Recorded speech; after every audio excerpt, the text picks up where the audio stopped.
Алтын мүйізді киік ертегісі.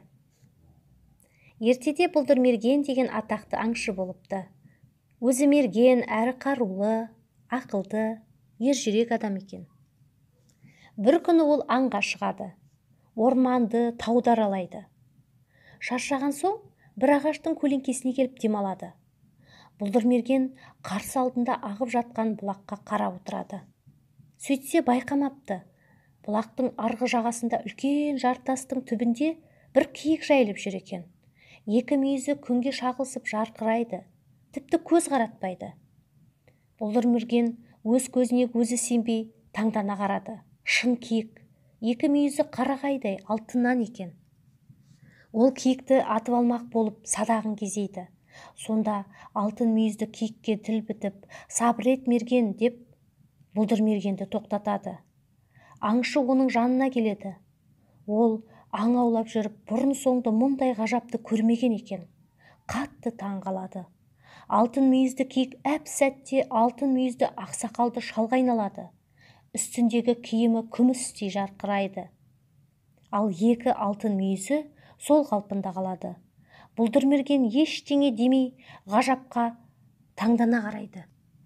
Осы тауда Бұлдырмерген деген атақты аңшы батыр бар деп естіп, соны іздеп шығып едім. Оны білмейсің бе балам, дейді ақсақал шал. Отағасы, ендеше сол Бұлдырмерген мен боламын, дейді аңшы. Рұқсат болса, балам, сені іздеп шыққан шаруамды айтайын. Айтыңыз, менің балам жер асты елінің ханы, мен соның туған әкесімін. Қаламызға жақын жерде терең сай бар. 20 жыл болды.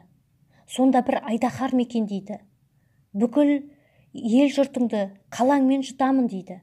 Және сол сайдың маңына барған адам болсын, мал болсын, әйтеуір жандыны құтқармайды. Соған ешкімнің де күші жетпейді. Оны тек Бұлдырмерген ғана жеңеді деген соң, халқымызға бір жақсылық бола ма деп сені іздеп шығып едім, дейді ақсақал шал жылап. Жарайды деп Бұлдырмерген сауыт сайманын сайлап, алтын мүйізді шалға ілеседі. Олар жер үсті мен жер астын жалғастыратын үңгірден өтіп, қарттың қаласына барады. Бұлдырмерген бойына бар күшін жинап, қолына 100 құлаш алмас семсер алып, айдаһар жатқан сайға келеді. Жотаға шықса, боран соғып тұр екен. Желдің қаттылығы соншалық таудың екі бетіндегі тасты ұшырып кетіп жатыр. Бұлдырмерген қақарланып, семсерді беліне көлденең ұстап, күшті леппен тартып жатқан айдаһарға қарай жүреді. Сұрапыл боран оны ұшырып отырып, айдаһардың аузына бір-ақ апарады.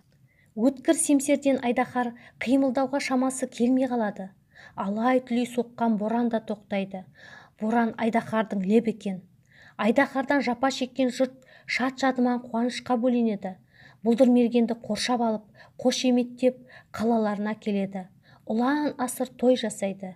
Алтын мүйізді шал, балам, сен өзі шаруа адам екенсің. Аң аулап қана тіршілік ететін көрінесің. Бізде мал да, дүние байлық та жетеді. Сен енді осында қалып үйлен, дейді Бұлдырмергенге.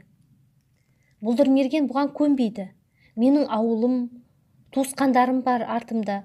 Оларды тастап мен мұнда өз басымның жақсылығын күйттеп қала алмаймын, дейді. Бұлдырмергеннің мұнда қалмасын көрген алтын мүйізді шал оған ханның қазынасынан көп алтын, асыл дүниені сыйға тартып аттандырады. Сөйтіп, осыдан соң Бұлдырмергеннің ауылы да әлденіп күн көрсін жөндеген екен, дейді.